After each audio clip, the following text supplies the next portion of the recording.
kangahe? Yego numvaga bindenze. Siko nabona uri nk'umuzamu w'aha hantu. Numvaga bindenze. Ndasa ngo mbe nihengetse ndebe ko nabona uko nduhuka. Bikirana kuri uno muyoboro yaba inama yaba igitekerezo ushobora gutanga mu bunararibonye ufite bw'ubuzima bo bukakaye bwo mu isi. Ni gute bakitwara mu ngaruka wabonyemo zo kwiheba no kuba mu ntambara z'ibibazo bikakaye, n'iki wabaganiriza wowe?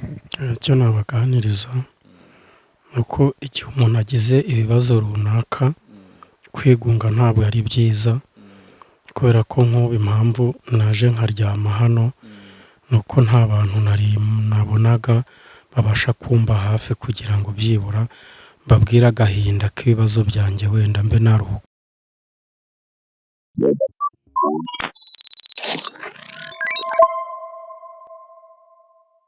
Kwiheba dufite Kristo, dufite n'abantu, dufite n'igihugu kirimo umutekano. Reka dukomeze dutembere turareba imisozi imeze neza. Turi mu murenge wa Gahanga, akagari ka Kagasa, no mudugudu wa Nyagafunzo. Umusozi wa hakurya ndabona ari Busanza ujya kuri radari.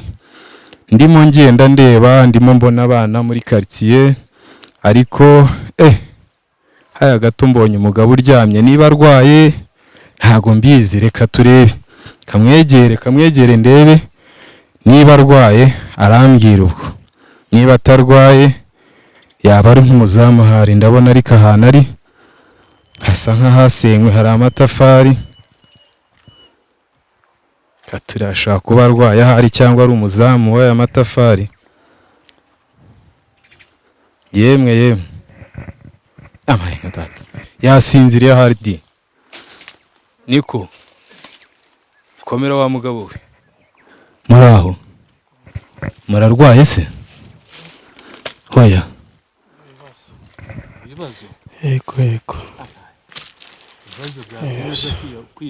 ese ho ugira ngo ubukwerere hari icyo buba bukivuze? Ku mana yanjye ihangane weguke tuganireho. Ndakomere.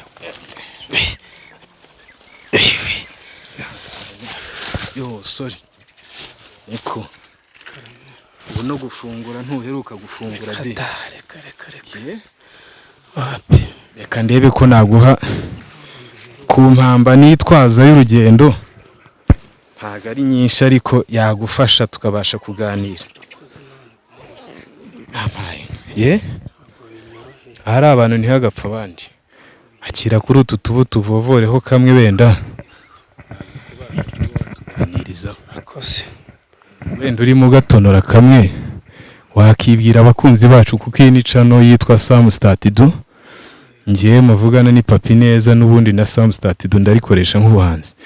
Ntego yanjye ni ukugera ku bantu bababaye, nkababaza ubuzima bwo mu mutwe nk'irihungabana bishobora kurangira uniyahuye, ariko ni byiza ubwo tukugezeho turaza kuganira neza. Wese waba witwa nde? Uri umugabo, uri umusore, bimeze biti? Umugabo. Yego umugabo byaye gatatu. Yego gatatu kose ntabwo byoroshye. Urabona nyine ibibazo ukuntu biba bimeze mu rugo ntabwo byoroshye.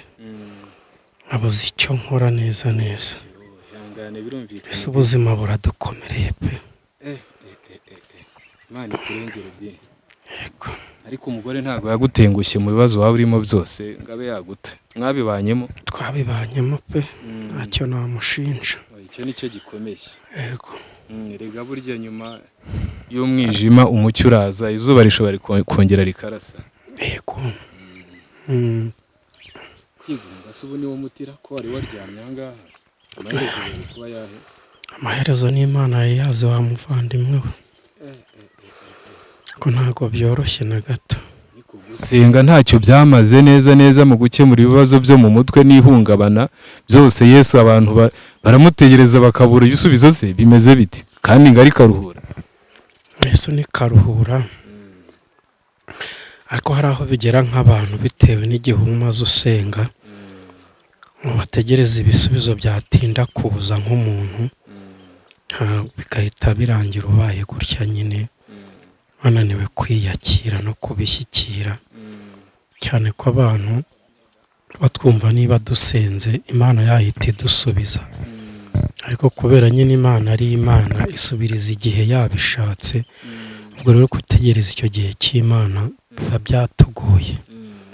Yego, birumvikana kabisa. Byibuze se ujye ugerageza kugera mu bandi, njya numva ngo haba akagoroba k'ababyeyi, ababyeyi kandi bamwe babyise ko ari abagore gusa, kandi n'ababyeyi n'abagabo barimo, ngo muhumurizanye, cyangwa haba harimo kujombana ibikwasi gusa bataramana, umwe asebye undi nkaho yamushyigikiye, katikomera mugabo komera.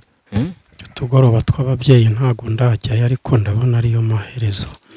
Ugomba kugera aho abandi bari. Burya iyo umuntu afite ibibazo byinshi akaba wenyine ariheba, akabona ko ari we wenyine ufite ibibazo, ariko iyo uganiye n'abandi hari ubwo usanga ibibazo barimo biba bikomeye kuruta ibyo urimo, bityo n'umugambi mubisha wa Satani wo kwiyahura ukaba wawuburizamo, ukaba wasanga ibibazo byawe ari bitoya cyane. Ukavuga ati burya njyewe imisonga yanjye ni mikeya ngereranyije n'uriya, kandi arakomeye araseka. Ababyeyi ngomba kujya nkajyamo, ko kujyaho abandi birumvikana, ntago wajyayo ngo ubure umuntu ugukomeza cyangwa uwo musangiye ibibazo. Yego, kimwe mu bituma umuntu yabaho yishimye, ngewe nizo mu bunararibonye mfite, nicyo nabonye. Ntago tuzishima uko dufite imodoka n'amazu meza n'ama etaje, tuzishima uko umunezero nyakuri uturuka mu muntu, ntago uturuka hanze mu nzoga, ntago uturuka hanze mu mafaranga, uturuka muri wowe. Ukavuga ngo ndikunze, nubwo hari ibibazo, ikibazo cyose cyaza ngomba kugisuzugura nkagisumba, nkajya hejuru yacyo. Ugafata akanya ukaganira n'abandi, niba nta kazi ufite ejo gashobora kuzaboneka.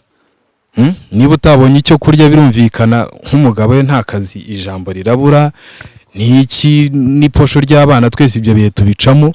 Ariko iyo uganiye n'abandi ukajya abandi bari, byatuma utigunga kandi ugakomeza umuryango wawe, ukawubwira kwiyakira kabisa, ubuzima urwego urimo rwose ukarwakira, nturarikire iby'abandi.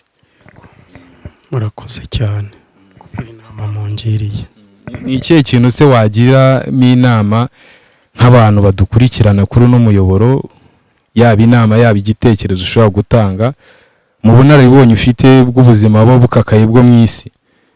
Ni gute bakitwara mu ngaruka wabonyemo zo kwiheba no kuba mu ntambara z'ibibazo bikakaye? Ni iki wabaganiriza wowe?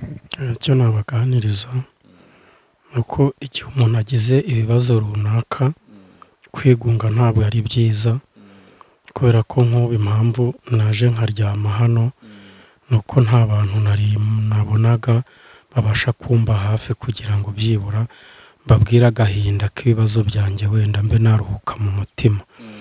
Igihe rero bagize ibibazo bajye bihangana, ushoboye gusenga asenga Imana imuhe kwihangana, kandi ategereza igihe izamusubiriza, kuko byamera kose Imana iyo uyisenze ukayizerera gusubiza. Ndumva ariyo nama natanga. Murakoze. Urakoze cyane nawe. Harya wakibutsa abakunzi bacu amazina yawe cyangwa? Muremyi Isaac. Shimye Muremyi Isaac. Nanjye mwavuganaga na Papi Neza cyangwa Sam Satidu, ariko icyo nababwira target yanjye ni ukwita ku buzima bwo mu mutwe, turwanya ihungabana ry'ubuzima bwo mu mutwe. Iryo rituma urubyiruko rujya mu biyobyabwenge, rutuma ingo zisenyuka. Ibaze turamutse dufite imiryango ishyize hamwe iganiriza abana, ishyize hamwe iz'uburyo bakemura ibibazo, kuko nta muryango utagira ibibazo. Twarigira igihugu cyiza, igihugu kimeze nka paradizo. Aya madini najya amanuka agere reka mbyite nk'abakiriya, kuko n'ubundi ni amaturo baba babasakamo. Mugere ku muturage wo hasi, mu muganiriza, ave mu bwigunge, ave mu bwihebe. Iyo niyo target. Ibyo bashwa ngo kwa Yesu ngo hari vewiti, ngo hari na visa, n'abatari kwa Kristo barabifite. Niko njya mbwira abantu, icyo dufite kwa Kristo dufite kunyurwa, amahoro y'umutima n'ubugingo bw'iteka ryose. Naho ibibazo byo ni mpaka dushizemo umwuka. Ariko duharanire kubaho twishimye, duharanire kwikunda, turwanye indwara zitandura z'ubuzima bwo mu mutwe, cyane niho nshingira. Amahoro n'imigisha bya Nyagasani bane namwe. Niba ukunze ibiganiro byacu, jya sharinga, ukore subscribe, ushyireho comment, inyunganizi yanyu bikenewe. Ntago turi intyoza, ariko twagerageje gufata iya mbere kugira ngo namwe muze mudushyigikire. inkunga yose watanga iremewe, yaba y'igitekerezo, yaba y'ibi ubuhamya, yaba iby'ibiganiro bindi. Amahoro. Remember to subscribe, tuzasubira nakagaruka. Imana ibarinde.